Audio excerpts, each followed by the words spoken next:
बोलो भारत माता की। जब अरुण जी सम्मुख बैठे हों तो माँ भारती का जयकारा कुछ इस प्रकार से लगाना चाहिए हम सबको कि आवाज उनके कानों तक पहुंचे जिन्होंने भगवान राम के अस्तित्व को एफिडेविट देके कोर्ट में नकार दिया। और बहनें तो मेरी श्रद्धालु भी हैं और जयकारा लगाने का जोर भी रखती हैं। तो बोलो भारत माता की। ऐसा लगता है बहनें ही जयकारा लगा रही थी, भाई सिर्फ चुपचाप खड़े सुन रहे थे। तो जितने छुटपुट भाई हैं सभागार में, भाई साहब, उन सबसे मेरा आग्रह है कि बहनों के स्वर से स्वर मिलाएं और बोले भारत माता की।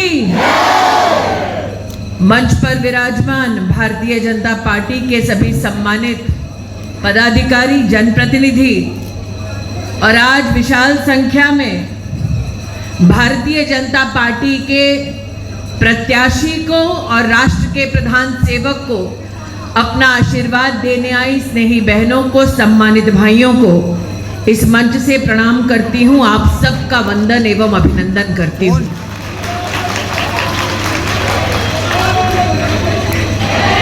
हर व्यक्ति ने अपने जीवन में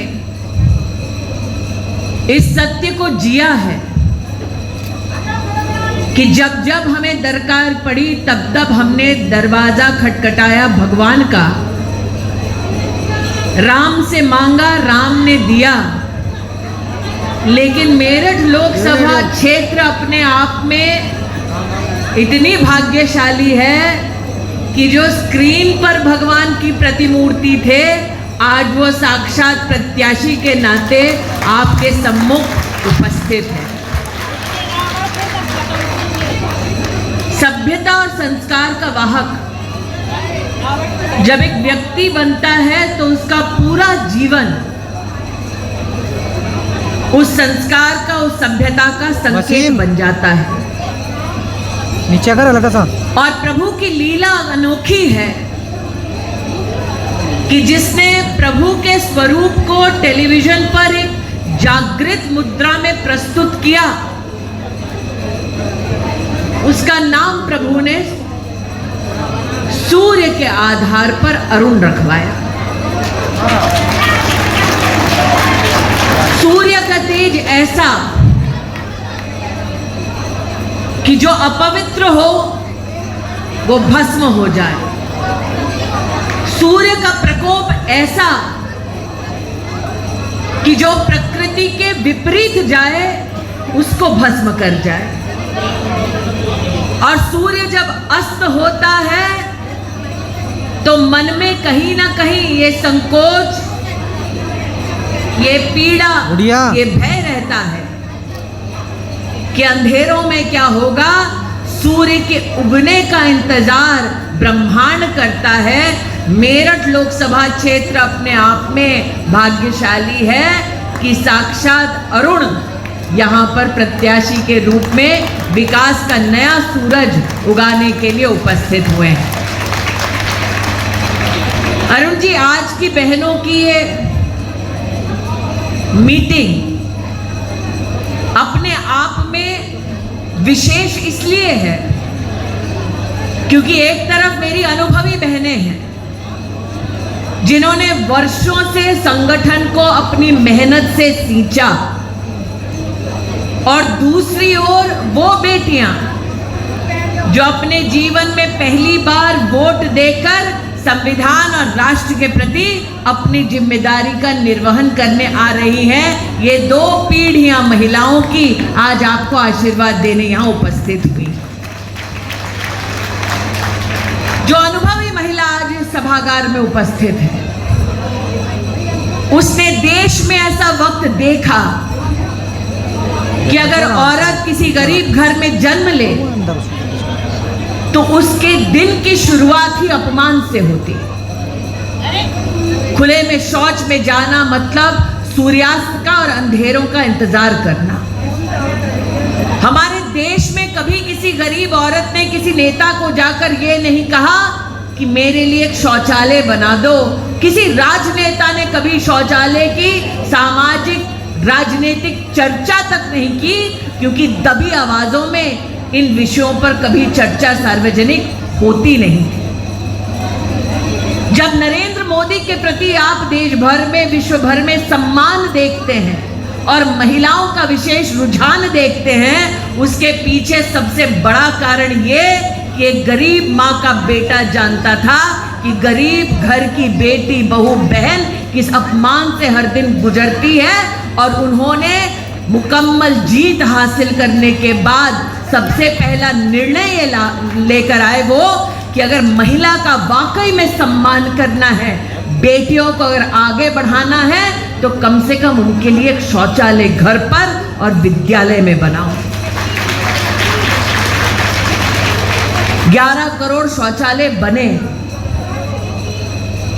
कुछ लोगों को ये मात्र आंकड़े लगते होंगे, लेकिन नरेंद्र मोदी ने 11 करोड़ गरीब परिवारों में औरत के सम्मान को बढ़ाया और समाज में उसको इज्जत दिलवाई।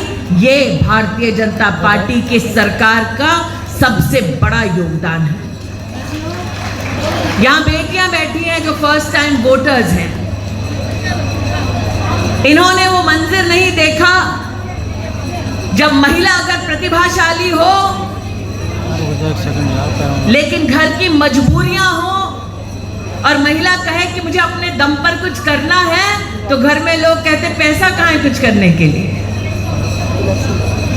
वो महिला आटे के डब्बे में, चावल के डब्बे में रुपया रुपया जोड़ कर रखती, घर में कोई मुसीबत आती वो पैसा भी देती, अपना गहना भी देती, अपना सब कुछ अपने परिवार पर न्योछावर करती और अपने सपनों को कुचलकर चुपचाप अपने घर में रहती।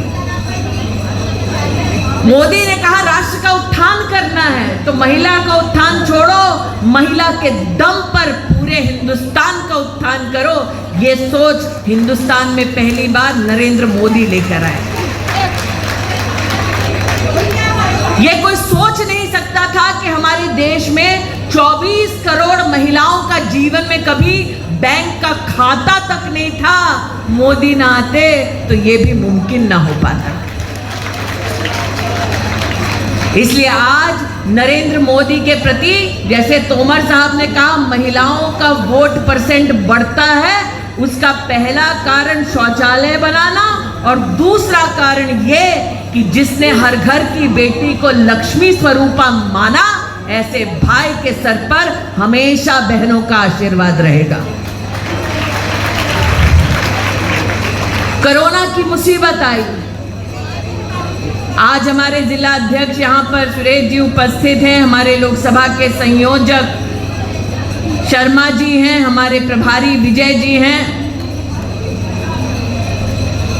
आप किसी भी जनप्रतिनिधि या भारतीय जनता पार्टी के कार्यकर्ता से पूछे, जब मौत मंडरा रही थी सर पर, तब ना सपा का कोई कार्यकर्ता दिखा, ना बसपा का।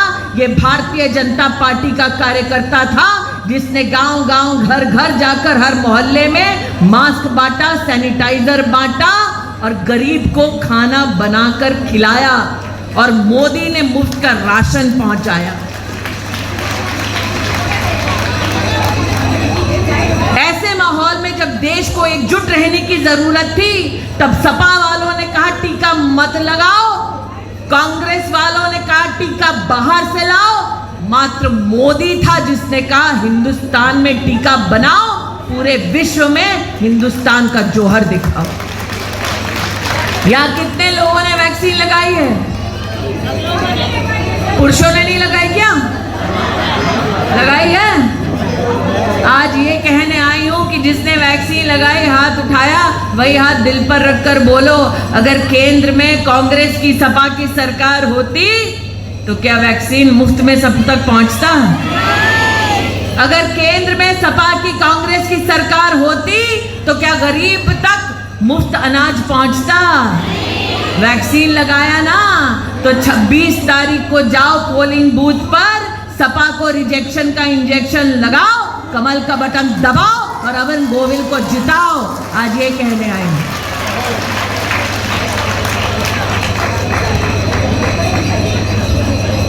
अरुण जी, वैसे आपके कार्यक्रम में आके आपके लिए वोट मांगना मुझे स्तब्ध करता है, क्योंकि मैं तोमर साहब से कह रही थी प्रभु के चरण तो अमेठी में पड़ने चाहिए।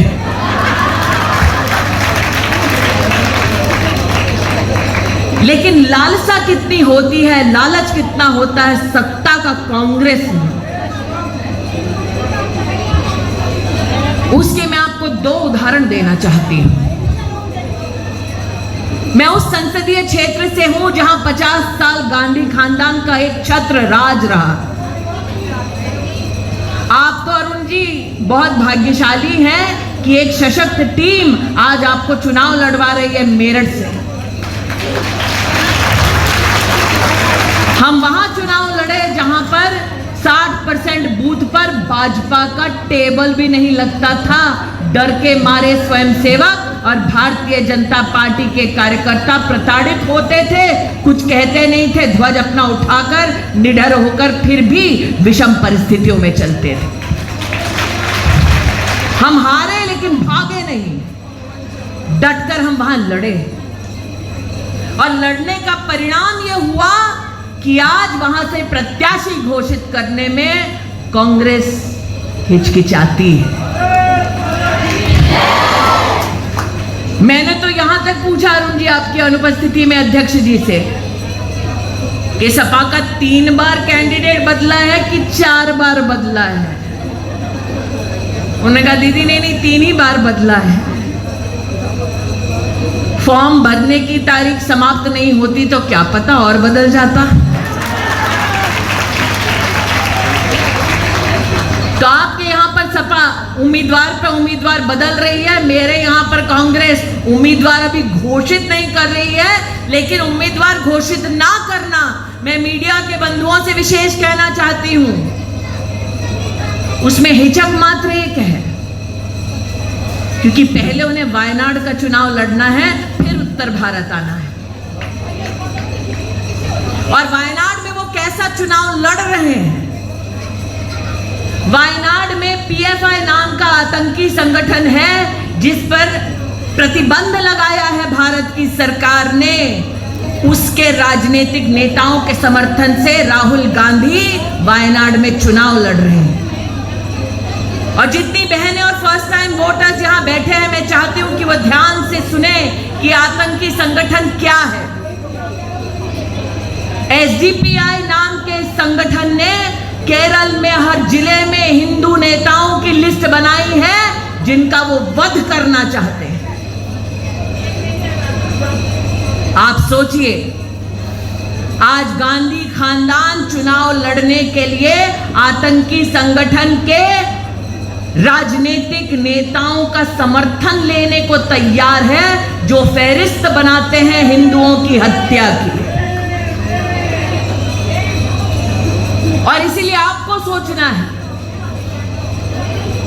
कि जिनको सत्ता की इतनी भूख है कि वो आतंकवादी संगठन का भी समर्थन ले लें, क्या ऐसे लोग हमारे लोकतंत्र के लिए खतरा नहीं है? लोकतंत्र में कांग्रेस पार्टी का विश्वास नहीं, संविधान में कांग्रेस पार्टी का विश्वास नहीं। आज मैं सरेआम डंके की चोट पर मेरठ की इस पुण्य भूमि पर उन पर आरोप मढ़ती हूं।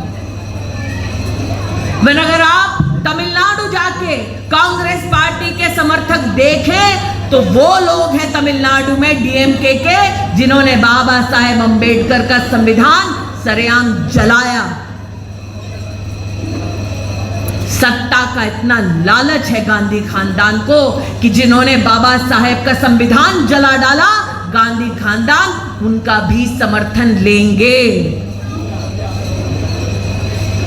बंगाल में किसका समर्थन लेते हैं? बंगाल में गांधी खानदान कांग्रेस के नेता उनका समर्थन लेते हैं जो राम नवमी का जुलूस निकालने वाले राम भक्तों के ऊपर पथराव करते हैं, राम का नाम लेने पर लोगों को प्रताड़ित करते हैं। सरेआम बंगाल में जो नौजवानों को मौत के घाट उतारकर उनकी लाशों का प्रदर्शन करते हैं, ऐसे लोगों से कांग्रेस के नेता समर्थन लेते हैं। आज इसीलिए सभागार में हर नागरिक से कहने आई हूं जब अरुण जी कहते हैं वोटिंग के दिन जाकर वोट दो एक एक, आपको आज सावधान करने आई हूं। आपका वोट क्या मायने रखता है? जिंदगी और मौत के बीच का अंतर है आपका वोट। आपका वोट क्या मायने रखता है? संविधान के संरक्षण और संविधान को जलाने वालों के बीच का फर्क है आपका वोट। और दुस्साहस कांग्रेस पार्टी का देखिए इतना बढ़ गया कि कांग्रेस के राष्ट्रीय अध्यक्ष जाकर कहते हैं धारा 370 हट गई तो हिंदुस्तान में किसको क्या फर्क पड़ता है। नौजवान यहां उपस्थित हैं, महिलाएं यहां उपस्थित हैं, उनसे पूछना चाहती हूं, धारा 370 हटी, कश्मीर से कन्याकुमारी तक देश एक संविधान की छत्र छाया में आया, क्या ये हर हिंदुस्तानी के लिए गौरव का विषय है या नहीं है? उस जम्मू कश्मीर में जहां पर देश के हर गांव, हर शहर, हर प्रदेश की माताएं बहनों ने अपने बच्चों को सर पर तिलक लगाकर देश की फौज में भेजा, और हमारी देश की सेना में जितने लोग उस मिट्टी के संरक्षण के लिए वीर गति को प्राप्त हुए, ऐसे जम्मू कश्मीर के बारे में धारा 370 हटाने के बारे में कांग्रेस पार्टी के अध्यक्ष के ये शब्द आपको बताते हैं कि आज इंडिया अलायंस का क्या हाल है। इसलिए आज भारतीय जनता पार्टी की कार्यकर्ता होने के नाते मैं इस बात का गौरव करती हूं, मेरी पार्टी का एक एक कार्यकर्ता डंके की चोट पर बता देगा, नेता हमारा मोदी, नीति हमारी विकसित भारत, नियत हमारी राष्ट्र सेवा। प्रश्न ये उठता है, इंडिया अलायंस का कोई भी एक कार्यकर्ता बता दे, नेता कौन, नीति क्या, नियत तुम्हारी लुटेरों की है, ये तो जग जानता है।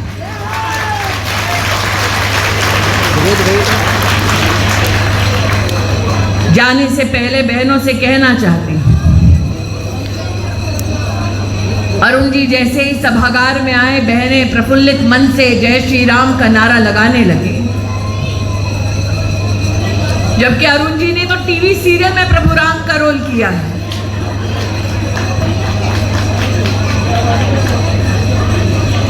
लेकिन हम सीरियल को भी कल्पना नहीं मानते हैं, साक्षात मानते हैं। ऐसी राम की लीला है कि नहीं? यह हमारी आस्था है, हमारी श्रद्धा है। और उनका अहंकार ऐसा कि वो भगवान के अस्तित्व को देश की कोर्ट में नकार देते हैं। लेकिन प्रभु हमारे उदार हैं, जिसने नकारा उसको भी प्राण प्रतिष्ठा के समारोह का आमंत्रण मिला कि नहीं मिला? अक्षत का कार्यक्रम मेरठ में हुआ कि नहीं हुआ? कितनी बहनों ने अक्षत को सर माथे पर लगाया, आंचल फैलाया, प्रसाद लिया, किया ना? अब ये बतलाओ, साथ वाली बहन के घर में अगर रामलला के भव्य मंदिर के निर्माण के समारोह का न्योता आता तो अपन साथ वाली दीदी के घर जाकर उनको भी प्रणाम करते कि नहीं करते? करते ना। फिर बैठ के सोचते रहे इसकी किस्मत हमसे बेहतर है, इसको तो न्योता आया है, सोचते ना। आप तो गए थे। लेकिन कांग्रेस का अहंकार देखिए, प्राण प्रतिष्ठा समारोह का न्योता तक ठुकरा दिया। अरे जो भगवान को ठुकरा दे वो इंसान का क्या खाक हो पाएगा। इसलिए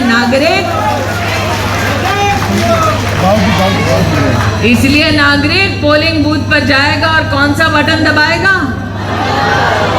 कौन सा बटन? वो दीदी तो बता रही है जो हमारी फर्स्ट टाइम वोटर हैं, कौन सा बटन? कौन सा बटन?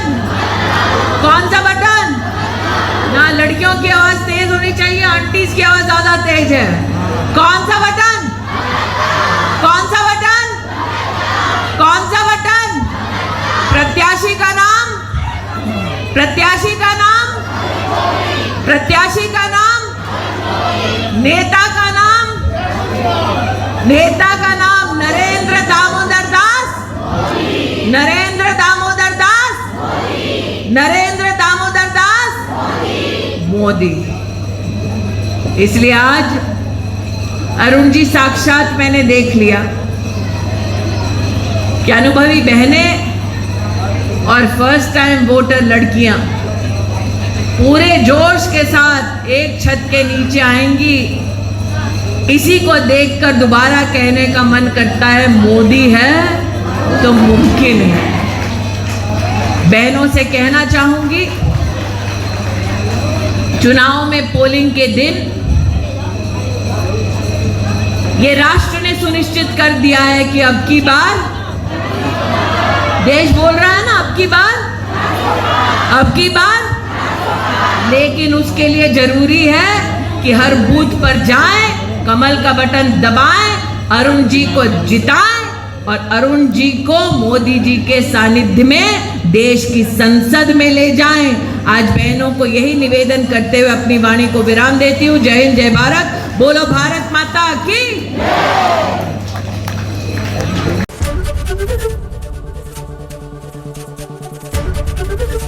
एबीपी गंगा, खबर आपकी, जुबान आपकी।